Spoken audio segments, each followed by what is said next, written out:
ನೋಡ್ರಿ ನಮ್ಮ ಉತ್ತರ ಕರ್ನಾಟಕ ಸ್ಪೆಷಲ್ ಪಲ್ಯ ಇದು ಉದುರುಬೇಳೆ ಪಲ್ಯ ಅಂತೇಳಿ ಭಾರಿ ಅಂದ್ರೆ ಭಾರಿ ಅಕ್ಕತ್ರಿ ಇದು ಕಡ್ಕಲ್ ರೊಟ್ಟಿಗೆ ಮಾತ್ರ ಹೇಳಿ ಮಾಡಿಸಿದ ಪಲ್ಯ ಇದು.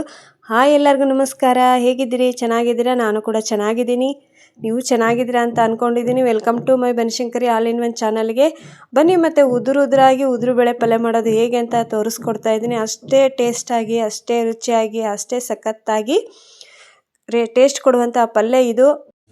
ನೋಡ್ರಿ, ನಾವು ಎಲ್ಗಾರ ಹೊಂಟಿವಿ ಅಂದರೆ ಕಾಯಂ ರೀ ಇದು ಪಲ್ಯ ಮಾತ್ರ. ಉದುರುಬೇಳೆ ಪಲ್ಯ ಕಾಯಮಾಗಿ ಮಾಡ್ಕೊಂಡು ಹೋಗ್ತೀವಿ ಕಡ್ಕಲ್ ರೊಟ್ಟಿ ಜೊತೆಗೆ, ಅಷ್ಟು ಟೇಸ್ಟಾಗಿ ಇರುತ್ತೆ. ಮತ್ತು ಇವಾಗ ಯಾವ ಥರ ಮಾಡೋದು ಅಂತ ವಿಡಿಯೋ ಸ್ಟಾರ್ಟ್ ಮಾಡೋಣ ಬನ್ನಿ, ನೋಡ್ಕೊಂಬರೋಣ. ಸಿಂಪಲ್ಲಾಗಿ ಬೇಗ ಆಗುವಂತಹ ಉದುರುಬೇಳೆ ಪಲ್ಯ ತೋರಿಸ್ತಾ ಇದೆ ನಿಮಗೆ ಉತ್ತರ ಕರ್ನಾಟಕ ಸ್ಟೈಲು. ಮತ್ತು ಇನ್ಯಾಕೆ ತಡ, ಬನ್ನಿ ನೋಡ್ಕೊಂಬರೋಣ. ಇಲ್ಲಿ ನೋಡಿ ಫ್ರೆಂಡ್ಸ್, ನಾನು 1/4 kg ಆಗೋಷ್ಟು ತೊಗರಿಬೇಳೆ ತೊಗೊಂಡಿದ್ದೀನಿ. ತೊಗರಿಬೇಳೆನ ಕ್ಲೀನ್ ಮಾಡಿಬಿಟ್ಟು ನೀವು ಒಂದು ಅರ್ಧ ಗಂಟೆನೂ ನೆನೆಸೋದೇನು ಬೇಡ, ಒಂದು 15 ನಿಮಿಷ ನೆನೆಸಿದರೆ ಸಾಕು. ಭಾಳ ನೆನೆಸಿದ್ರೆ ನಾವು ಅಲ್ಲಿ ಬೇಯಿಸೋದಕ್ಕೆ ಸರಿ ಆಗೋದಿಲ್ಲ.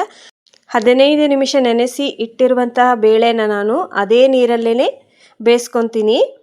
ನೋಡಿ, ನಾವು ಕ್ಲೀನಾಗಿ ನೀರನ್ನು ತೊಳೆದು ನೆನೆ ಇಟ್ಟಿರ್ತೀವಲ್ಲ 15 ನಿಮಿಷ ಸಾಕು. ಅದೇ ನೀರನ್ನು ಹಾಕ್ಬಿಟ್ಟು ನಾವು ಬೇಯಿಸ್ಕೊಳ್ಳೋಣ. ಅದನ್ನು ಸ್ವಲ್ಪ ಉದುರಾಗೆ ಬೇಯಬೇಕಿದು, ಯಾಕಂದರೆ ಉದುರುಬೇಳೆ ಪಲ್ಯ ಅಲ್ವಾ, ಸಖತ್ತಾಗೆ ಬರುತ್ತೆ. ಮತ್ತು ಇವಾಗ ನಾನು ಇದನ್ನು ಬೇಯೋದಕ್ಕೆ ಇಡ್ತೀನಿ. ಅಷ್ಟಕ್ಕೆ ಒಂದು 3 ಮೆಣಸಿನ್ಕಾಯಿ ಅಷ್ಟು ತೊಗೊಂಡಿದ್ದೆ ನೋಡಿ. 3 ಮೆಣಸಿನ್ಕಾಯಿ, ಒಂದು ಸ್ವಲ್ಪ ಬೆಳ್ಳುಳ್ಳಿನ ಹಾಗೆ ಸ್ವಲ್ಪ ಎಣ್ಣೆಲಿ ಬಿಸಿ ಮಾಡ್ಕೋಬೇಕು. ನೀವು ಬೇಕಂದ್ರೆ ಮಾಡ್ಕೊಳ್ಳಿ, ಇಲ್ಲ ಹಾಗೆ ಡೈರೆಕ್ಟಾಗಿ ಖಾರ ಪುಡಿ ಹಾಕ್ಬೋದು. ನಾನಿಲ್ಲಿ ಮಾಡಿ ಹಾಕ್ತೀನಿ, ಯಾಕಂದರೆ ತುಂಬ ಟೇಸ್ಟ್ ಕೊಡುತ್ತೆ. ಬೆಳ್ಳುಳ್ಳಿ ಮತ್ತು ಮೆಣಸಿನ್ಕಾಯನ್ನು ಹುರಿದಿಟ್ಕೊಂಡಿದ್ದೆ ಸ್ವಲ್ಪ ಎಣ್ಣೆಲಿ. ನೋಡಿ, ಬೇಳೆಗಳು ಬೆಂದಿದೆ, ತೋರಿಸ್ತಾ ಇದ್ದೀನಿ ನೋಡಿ ಫ್ರೆಂಡ್ಸ್. ಇಷ್ಟಾದರೆ ಸಾಕು. ಅದು 2 ಪೀಸ್ ಆಗೋದಕ್ಕೂ ನಾವು ಬಿಡಬಾರ್ದು, ಯಾಕಂದರೆ ಅದು ಟೇಸ್ಟೇ ಹೋಗ್ಬಿಡುತ್ತೆ. ಈ ಕಡೆ ಎಣ್ಣೆ ಹಾಕಿ ಕಾಯಕ್ಕಿಟ್ಟಿದ್ದೆ, ಎಣ್ಣೆನೂ ಕಾದಾಯಿತು. ಇವಾಗ ಅದಕ್ಕೆ ಜೀರಿಗೆ ಸಾಸಿವೆ ಕಾಳು ಹಾಕ್ಬಿಡೋಣ, ಯಾಕಂದರೆ ಮೇನ್ ಅದೇ ಅಲ್ವಾ ನಾವು ಹಾಕೋದು ಒಗ್ಗರಣೆಗೆ. ಮತ್ತು ಇಲ್ಲಿ ಕರಿಬೇವು, ಆಗಲೇ ನಾನು ತೋರಿಸಿದ್ದಲ್ಲ, ಮೆಣಸಿನ್ಕಾಯಿ ಪೇಸ್ಟ್ ಮಾಡಿ ಇಟ್ಕೊಂಡಿದ್ದೀನಿ, ಸ್ವಲ್ಪ ಬೆಳ್ಳುಳ್ಳಿ ಕಟ್ ಮಾಡಿ ಇಟ್ಕೊಂಡಿದ್ದೀನಿ, ಒಂದು ಈರುಳ್ಳಿನ ಕಟ್ ಮಾಡಿ ಇಟ್ಕೊಂಡಿದ್ದೀನಿ. ತುಂಬ ಅಂದರೆ ತುಂಬ ಸಖತ್ತಾಗಿ ಬರುತ್ತೆ ಪಲ್ಯ ಮಾತ್ರ. ನಮ್ಮ ಸೈಡ್ ನಾವು ಇದನ್ನು ಜಾಸ್ತಿ ಎಲ್ಲಿಗಪ್ಪ ಅಂದರೆ ಟೂರು ಹೊಂಟಾಗ ಮಾತ್ರ ಮಾಡ್ಕೊಂಡು ಹೋಗ್ತೀವಿ. ಟೂರಿಸ್ಟು ಹೊಂಟಾಗ ಇದು ಮೇನ್ ನಾವು ಮಾಡೋದೇ ಉದುರುಬೇಳೆ ಪಲ್ಯ. ಇದಕ್ಕೆ ಶೇಂಗಾ ಚಟ್ನಿ, ಕಡ್ಲಿ ಚಟ್ನಿ ಮತ್ತು ಗುರಾಳ್ ಚಟ್ನಿ ಇವನ್ನೆಲ್ಲ ಮಾಡಿಕೊಂಡು ಮೊಸರು ತೊಗೊಂಡು ಹೋಗ್ತೀವಿ.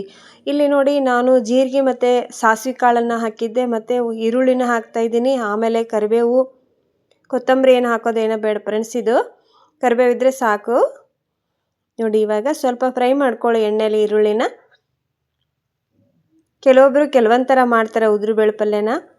ನೋಡಿ, ಕಾರ್ಬೇಳೆ ಅಂತ ಬೇರೆ ಮಾಡ್ತೀವಿ. ಕಾರ್ಬೇಳೆನ ಅದನ್ನು ಸ್ವಲ್ಪ ಚೆನ್ನಾಗಿ ಬೇಯಿಸಿ ನೀರು ಹಾಕಿಬಿಟ್ಟು ಇನ್ನೂ ಸ್ವಲ್ಪ ನೀರಾಗಿ ಮಾಡ್ತೀವಿ. ಆದರೆ ಇದು ಮಾತ್ರ ಉದುರುಬೇಳೆ ಪಲ್ಯ ಗಟ್ಟಿಯಾಗಿರಬೇಕು. ಸಣ್ಣದಾಗಿ ಕಟ್ ಮಾಡಿ ಇಟ್ಕೊಂಡಿದ್ದಲ್ಲ, ಬೆಳ್ಳುಳ್ಳಿ ಹಾಕ್ತಿದ್ದೀನಿ, ಕರಿಬೇವು ಹಾಕ್ತಾಯಿದ್ದೀನಿ. ಇವಾಗೆಲ್ಲದನ್ನು ಮಿಕ್ಸ್ ಮಾಡ್ಕೊಳ್ಳಿ. ನೀವು ಯಾರೆಲ್ಲ ಈ ಥರ ಪಲ್ಯ ಮಾಡಿದ್ದೀರಾ ನನಗೆ ಕಮೆಂಟ್ ಬಾಕ್ಸ್ ಒಳಗೆ ಕಮೆಂಟ್ ಹಾಕಿ. ನೋಡಿ, ತುಂಬ ಈಸಿ ಇದು ಫ್ರೆಂಡ್ಸ್. ಬೇಳೆನೂ ಭಾಳ ಹೊತ್ತು ಬೇಯಿಸ್ಕೊಳ್ಳೋಂಗಿಲ್ಲ, ಒಂದು 15 ನಿಮಿಷ ನೆನೆ ಇಟ್ಟರೆ ಸಾಕು. ಅದೇ ನೀರನ್ನು ನಾವು ಬೇಯಿಸ್ಕೊಂಡ್ರೆ ಬೇಳೆ ಬಂದುಬಿಡುತ್ತೆ. ಈ ಕಡೆ ನೋಡಿರಿ, ನಾನು ಪೇಸ್ಟ್ ಮಾಡ್ಕೊಂಡು ಇಟ್ಕೊಂಡಿದ್ದೆಲ್ಲ ಹಸೆಕಾಯಿ ಅಂದರೆ ಹಸೆ ಮೆಣಸಿನ್ಕಾಯಿ ಮತ್ತು ಬೆಳ್ಳುಳ್ಳಿ.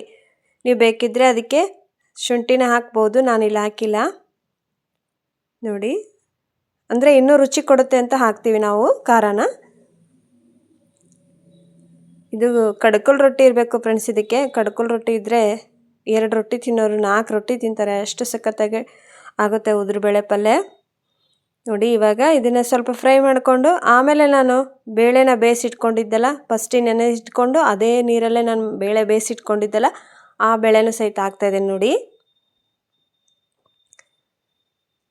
ನೋಡಿ, ಇವಾಗ ಎಲ್ಲದನ್ನು ನೀವು ಮಿಕ್ಸ್ ಮಾಡ್ಕೋಬೇಕು. ಕೆಳಗೆ ಒಗ್ಗರಣೆ ಇರುತ್ತಲ್ವ, ಅದನ್ನು ಮೇಲೆ ಕೆಳಗೆ ಈ ಥರ ಮಿಕ್ಸ್ ಮಾಡ್ಕೊಳ್ಳಿ. ಆಮೇಲೆ ಇದಕ್ಕೆ ನಾವು ಮಿಕ್ಕಿರೋ ಸಾಮಾನು ಹಾಕಬೇಕು. ದಿನ ಈ ಥರ ಪಲ್ಯ ಮಾಡಿ ಒಂದು ಬಾಕ್ಸಿಗೆ ಹಾಕಿಟ್ಕೊಂಡ್ವಿ ಅಂದರೆ ಹೊಲಕ್ಕೆ ಹೋದ್ರೂ ಸಹಿತ ಅಷ್ಟೇ ಟೇಸ್ಟ್ ಆಗುತ್ತೆ ಫ್ರೆಂಡ್ಸ್ ಇದು ಪಲ್ಯ. ಇವಾಗ ನಾನು ಸ್ವಲ್ಪ ಹುಣಸೆ ರಸನ ಹಾಕ್ತಾಯಿದ್ದೀನಿ. ನೋಡಿ, ಇದಕ್ಕೆ ಟೊಮೊಟೊ ಹಣ್ಣೇನ ಬೇಡ ಫ್ರೆಂಡ್ಸ್, ಟೊಮೊಟೊ ಹಣ್ಣು ಹಾಕೋಕ್ಕೆ ಹೋಗಬೇಡಿ. ಮತ್ತು ಸ್ವಲ್ಪ ನಾನು MTR ಅವ್ರದ್ದು ಗರಂ ಪೌಡ್ರ್ ಹಾಕ್ತಾಯಿದ್ದೀನಿ. ಗರಂ ಮಸಾಲ ಇದ್ದರೆ ಹಾಕಿ, ಇಲ್ಲಾಂದರೆ ಸ್ಕಿಪ್ ಮಾಡಿ. ಮತ್ತು ರುಚಿಗೆ ತಕ್ಕಷ್ಟು ಉಪ್ಪು. ನೋಡಿ, ನೀವು ಉಪ್ಪು ನಿಮಗೆ ಎಷ್ಟು ಬೇಕಾಗತ್ತಲ್ಲ ಅಷ್ಟು ಉಪ್ಪನ್ನು ಹಾಕಿ.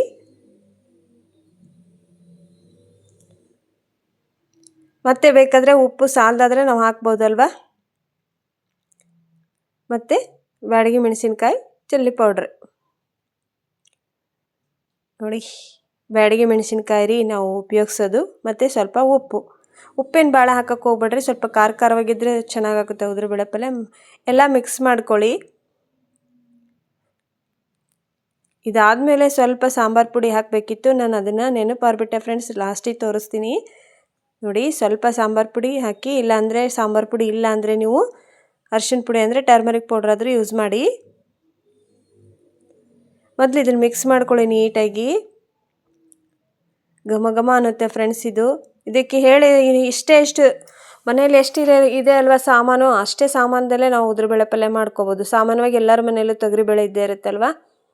ನೋಡಿ ಇನ್ನೊಮ್ಮೆ ಹೇಳ್ತೀನಿ, ಉದುರುಬೇಳೆ ಪಲ್ಯಕ್ಕೆ ಬೇಕಾಗುವಂಥ ಸಾಮಗ್ರಿಗಳು. ಫಸ್ಟಿಗೆ ನಾವು ತೊಗರಿಬೇಳೆನ ತೊಗೋಬೇಕು. ತೊಗರಿಬೇಳೆನ ಕ್ಲೀನಾಗಿ ತೊಳೆದ್ಬಿಟ್ಟು 15 ನಿಮಿಷ ನೆನೆ ಇಡಿ. ಆಮೇಲೆ ಅದೇ ನೀರಲ್ಲೇ ಒಂದು 20 ನಿಮಿಷ ಬೇಳೆನ ಬೇಯಿಸ್ಕೊಳ್ಳಿ. ಗೊತ್ತಾಯ್ತಾ ಫ್ರೆಂಡ್ಸ್? ಆಮೇಲೆ ಅದಕ್ಕೆ ಸ್ವಲ್ಪ ಹಸಿಮೆಣಸಿನ್ಕಾಯಿ, ಒಂದೆರಡು ಬೆಳ್ಳುಳ್ಳಿನ ಪೇಸ್ಟ್ ಮಾಡ್ಕೊಳ್ಳಿ. ಹುರಿದಾದರೂ ಪೇಸ್ಟ್ ಮಾಡ್ಕೊಳ್ಳಿ, ಇಲ್ಲ ಹಾಗೇನಾದರೂ ಮಾಡ್ಕೊಳ್ಳಿ. ಮತ್ತು ಒಂದು ಈರುಳ್ಳಿ, ಸ್ವಲ್ಪ ಕರಿಬೇವು, ಒಂದೆರಡು ಬೆಳ್ಳುಳ್ಳಿನ ಸಿಪ್ಪೆ ತೆಗೆದು ಕಟ್ ಮಾಡಿ ಇಟ್ಕೊಳ್ಳಿ. ಅಷ್ಟೇ ನೋಡಿ ಫ್ರೆಂಡ್ಸ್, ಇದಕ್ಕೆ ಬೇಕಾಗಿರುವ ಸಾಮಗ್ರಿಗಳು. ಮತ್ತು ಉಪ್ಪು ಬೆಲ್ಲ ಸಾಮಾನ್ಯವಾಗಿ ನಾವು ಹಾಕ್ತಾನೆ ಇರ್ತೇವಲ್ವ, ಅದನ್ನು ನಾನು ತೋರಿಸಿದ್ದೀನಿ ವಿಡಿಯೋದಲ್ಲಿ ನಿಮಗೆ. ನೋಡಿ ಇವಾಗ ಎಷ್ಟು ಚೆನ್ನಾಗಾಗಿದೆ ಅಂತ ನಿಮಗೆ ಗೊತ್ತಾಗುತ್ತೆ ಪಲ್ಯ. ಸೂಪರ್ ಆಗಿರುವಂಥ ಉದುರುಬೇಳೆ ಪಲ್ಯ ರೆಸಿಪಿ ತೋರಿಸ್ಕೊಟ್ಟಿದ್ದೀನಿ. ದಯವಿಟ್ಟು ನೋಡಿರಿ, ಸಪೋರ್ಟ್ ಮಾಡಿರಿ. ಆದರೆ ಇದಕ್ಕೆ ನೀರು ಮಾತ್ರ ಯೂಸ್ ಮಾಡಬೇಡ್ರಿ. ನೀರನ್ನು ನೀವು ಹಾಕಿದ್ರಿ ಅಂದ್ರೆ ಪಲ್ಯನ ಕೆಟ್ಟುಬಿಡ್ತೈತಿ. ಮತ್ತು ಲಾಸ್ಟಿಗೆ ನಾವು ಹಾಕುವಂಥದ್ದು ಗುರಾಳ ಪುಡಿ. ಸಾಮಾನ್ಯವಾಗಿ ನಾವೆಲ್ಲರೂ ಇದನ್ನು ಪಲ್ಯಕ್ಕೆ ಹಾಕ್ತೀವಿ, ಆದರೆ ಉದುರುಬೇಳೆ ಪಲ್ಯಕ್ಕೆ ಸ್ವಲ್ಪನೇ ಹಾಕಬೇಕು. ಹಾಗೆ ಲುಕ್ ಕಾಣಲಿ ಅಂತ ಅಷ್ಟೇ ಹಾಕೋದು. ಓಕೆ, ನಿಮಗೆಲ್ಲರಿಗೂ ವಿಡಿಯೋ ಇಷ್ಟ ಆಗಿದೆ ಅನ್ಕೋತೀನಿ. ಏನಾದರೂ ಡೌಟ್ಸ್ ಇದ್ದರೆ ಕಮೆಂಟ್ ಬಾಕ್ಸ್ ಒಳಗೆ ಕಮೆಂಟ್ ಹಾಕಿ. ವಿಡಿಯೋ ಇಷ್ಟ ಆಗಿದೆ ಅಂತ ನೀವು ನನ್ನ ವಿಡಿಯೋ ನೋಡಿದ್ದೀರಾ ಅಂತ ಗೊತ್ತಾಗಬೇಕಂದ್ರೆ ಕಮೆಂಟ್ ಹಾಕಿ. ಮತ್ತು ಲೈಕ್ ಮಾಡೋದನ್ನು ಮರಿಬೇಡಿ. ಇಷ್ಟ ಆದರೆ ಲೈಕ್ ಮಾಡಿ. ಮತ್ತು ಎಲ್ಲರೂ ಇದೇ ಥರ ಸಪೋರ್ಟ್ ಮಾಡಿರಿ ಅಂತ ಕೇಳ್ಕೊತೀನಿ. ಸಾಂಗ್ ವಿಡಿಯೋ ಹಾಕಿದ್ದೀನಿ, ಸಾಂಗ್ ವಿಡಿಯೋನು ನೋಡಿರಿ, ಸಪೋರ್ಟ್ ಮಾಡಿ. ವಾವ್, ಎಷ್ಟು ಟೇಸ್ಟ್ ಆಗಿದೆ ಅಂತ ನಿಮಗೆ ಗೊತ್ತಾಗುತ್ತೆ. ಒಂದೇ ಒಂದು ಸಲ ಟ್ರೈ ಮಾಡಿರಿ. ನಮ್ಮ ಸೈಡ್ ಮಾಡುವಂಥ ಉದುರುಬೇಳೆ ಪಲ್ಯ ರೆಸಿಪಿ ಆರಾಮಾಗಿ ಬೇಗ ಮಾಡ್ಕೊಂಡು ತಿನ್ಬೋದು ಅಂತ ಹೇಳ್ಕೊಟ್ಟಿದ್ದೀನಿ. ನೀವು ಟ್ರೈ ಮಾಡ್ತೀರಾ ಅಂತಲೂ ಅಂದ್ಕೊಂಡಿದ್ದೀನಿ. ಒಂದೇ ಒಂದು ಸಲ ಟ್ರೈ ಮಾಡಿರಿ, ಮಸ್ತ್ ಅಂದ್ರೆ ಮಸ್ತ್ ಬರ್ತೈತೆ ರೀ. ಮತ್ತು ಬೇಗ ಸಿಗ್ತೀನಿ ನಿಮಗೆ. ಅಲ್ಲಿವರೆಗೂ ಧನ್ಯವಾದಗಳು.